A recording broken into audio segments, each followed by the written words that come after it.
Salut à tous, c'est GG. On est aujourd'hui ici pour vous faire la première vidéo YouTube, pour vous présenter, pardonnez-moi, la première vidéo YouTube de cette chaîne YouTube qui s'appelle GG Bourse. Voilà, on s'est pas compliqué le chou pour trouver un nom pour cette chaîne YouTube.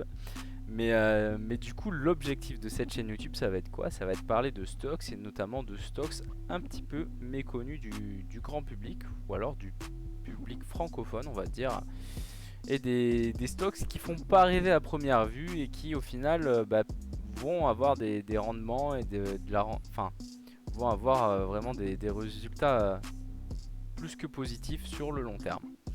Donc voilà, du style on va éviter de parler des stocks les plus connus qu'on peut retrouver sur thelion.com. Donc ça, si vous êtes nouveau et que vous connaissez pas, sur thelion.com vous avez un onglet avec les stocks les plus recherchés du moment. Concrètement, quand vous allez sur Humble par exemple ou AMC, quand c'est hypé, c'est le moment où on va éviter d'investir parce que forcément c'est déjà trop tard. Voilà, par exemple Eni, moi j'ai investi dedans il y a pas mal de temps et concrètement, je vais vous le prendre, on va regarder ensemble, hein. Mais concrètement, on en parle aujourd'hui alors qu'il y a 2 mois on n'en parlait pas du tout. Euh, et comme vous pouvez le voir, il y a 2 mois, bon, on est en août.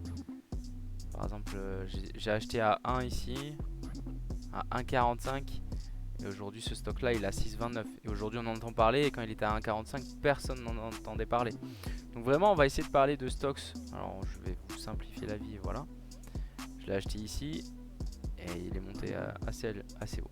Donc, on va essayer de parler de stocks de ce type-là.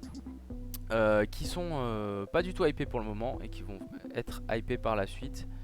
Voilà, tout simplement. Donc, c'est vraiment l'objectif de cette chaîne. Donc aujourd'hui on va parler d'Atahari, Atahari qui est listé sur le marché boursier de Paris. Le sticker c'est ATA. Voilà, tout simplement. À la base, normalement dans nos analyses on regarde s'il y a pas mal d'institutions qui investissent dans l'actif. Sur Atahari on ne pourra pas le faire, je n'ai pas les données. Après j'ai pas forcément fouillé pour les avoir, mais je sais que ça accumule depuis quelques temps, on va le voir après au niveau de l'OBD.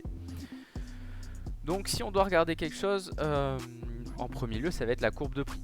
Forcément, on va essayer de rechercher un actif qui va être intéressant et avec une courbe de prix qui peut être intéressante et qui soit va retracer par la suite, soit qui va performer par la suite. Donc aujourd'hui, là, on est sur Atahari avec des bougies en weekly, hein. Donc forcément, on est en 2015 ici et on est en 2021 ici, hein. On voit sur le long terme qu'on a posé un bottom le 21 décembre 2015. Et ce bottom il a été maintenu depuis 2015 jusqu'à aujourd'hui en 2021. Donc ça fait plus de 6 ans qu'il est maintenu. On voit qu'on a essayé de le retester le 16 mars 2020. On était concrètement bien loin de là. Et ce bottom est vraiment bien maintenu depuis 6 ans. Donc ça c'est fort intéressant quand on va investir dans un asset. On voit qu'un bottom est maintenu. Le bottom il était à 0,11 centimes. Donc forcément ceux qui ont acheté à ce niveau là c'est très positif pour eux. Je vais vous sortir ça pour pas vous perdre.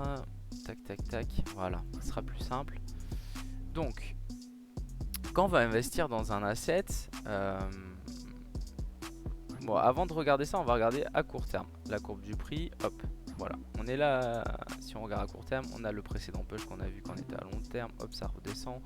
On reteste le bottom qu'on a vu qui était en 2015, là c'est en 2020. Hop, et on commence à repartir. Donc là c'est plutôt positif. On est en train de voir qu'on est en train de structurer un W au niveau de la forme du prix. Les W c'est ultra positif. Il faut que les autres indicateurs soient en concordance, mais déjà on voit que sur la courbe de prix c'est ultra positif. Donc si on a un investisseur rationnel, juste un investisseur rationnel, on va faire quoi? On va chercher une zone pour localiser notre investissement. Donc on voit qu'au niveau du prix on se situe ici.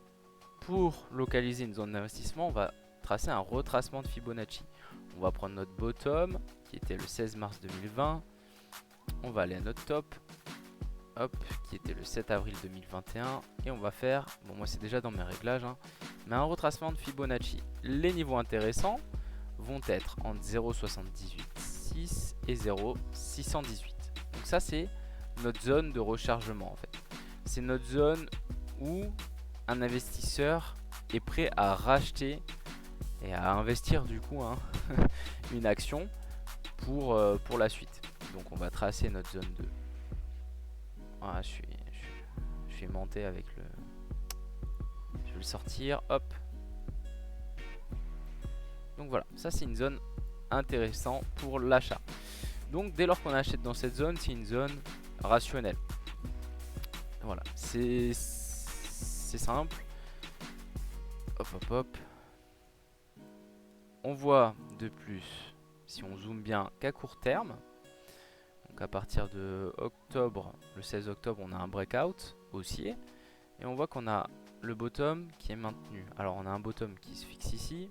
Il est maintenu 1, 2, 3, 4 fois. Donc concrètement, il y a des gros qui dans cette zone de prix, alors plutôt dans cette zone de prix, peut-être un peu vite, mais maintiennent les prix pour pas que ça descende en dessous de ce ratio, pile en plus au niveau de des 0,78. Donc on veut pas que ça descende en dessous.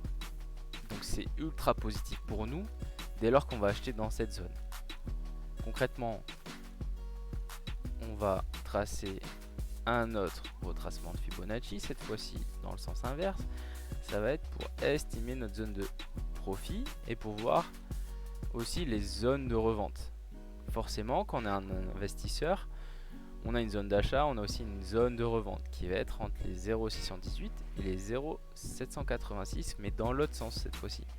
Donc, on va tracer cette zone-là. Hop, hop. Hop là, pardon, excusez-moi. Et voilà, cette fois-ci, on l'a fait en rouge. Donc concrètement, si on achète à ce niveau-là, au niveau des 0,4515 actuellement aujourd'hui, on peut soit localiser notre zone de bénéfice et de profit du coup entre les 0,7260 et les 0,83. Et aujourd'hui, bon, c'est une entrée un peu tardive. La meilleure entrée était à ce niveau ici, au niveau des petits W, excusez-moi. Ah, ça c'est pas cool la pub. Ah. Excusez-moi pour la pub, c'est casse-couille, on va pas se mentir. J'ai pas fait attention en plus en parlant. Bon bref. Voilà, donc ce qui est intéressant c'est au niveau des petits W ici, c'est ultra intéressant d'investir. Là aujourd'hui on est un petit peu tard, on pourrait attendre le retour sur la ligne de coup, mais concrètement on peut l'attendre indéfiniment et peut-être il n'arrivera jamais. Donc les 0,4515 c'est toujours un endroit rationnel pour investir. On est en dessous de ce ratio des 0,61. Donc on est en zone de dans la reload zone, dans la zone de rachat. Voilà. Après on peut estimer alors nos pertes. On va estimer sur un trade par exemple si on achetait aujourd'hui à 0,4515. Alors c'est 10, bon, je sais pas exact. On mise nos pertes, on met un stop loss en fait au niveau du bottom qui était maintenu depuis X temps ici. Donc il est un petit peu, on va prévoir large. On se met à 0,24%, alors on va dire qu'on a 25% de perte maximum.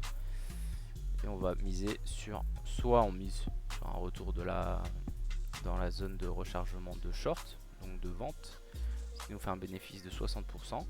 Soit on peut miser sur un nouvel ATH et du coup à ce niveau là il faudra alors estimer une garage zone. Pour tracer cette garage zone, moi j'ai déjà mes tableaux de fait, donc je vais vous la mettre, hop là. Et du coup si on pète ce sommet ici, donc je vais sortir si on pète ce sommet, donc on voit que ça, je vais le faire comme ça, ça dessine petit à petit comme ça, et qu'on pète ce sommet ici, j'ai pas le petit stylo là, voilà on va faire comme ça, ah ouais mince. Bon, si on voit qu'on fait ça et que dans cette zone on structure quelque chose qui monte et qu'on voit qu'on va péter le sommet à ce niveau là, alors là on pourra estimer nos bénéfices dans cette zone ici et du coup prendre des bénéfices à ce niveau ici. Après ça peut chuter avant comme ça peut chuter là-haut en peu de temps. Après on n'est pas obligé d'arriver dans cette zone, on peut très bien arriver dans la zone de rechargement de short, là ça recharge en short et hop ça rechute pour ensuite par la suite voilà revenir.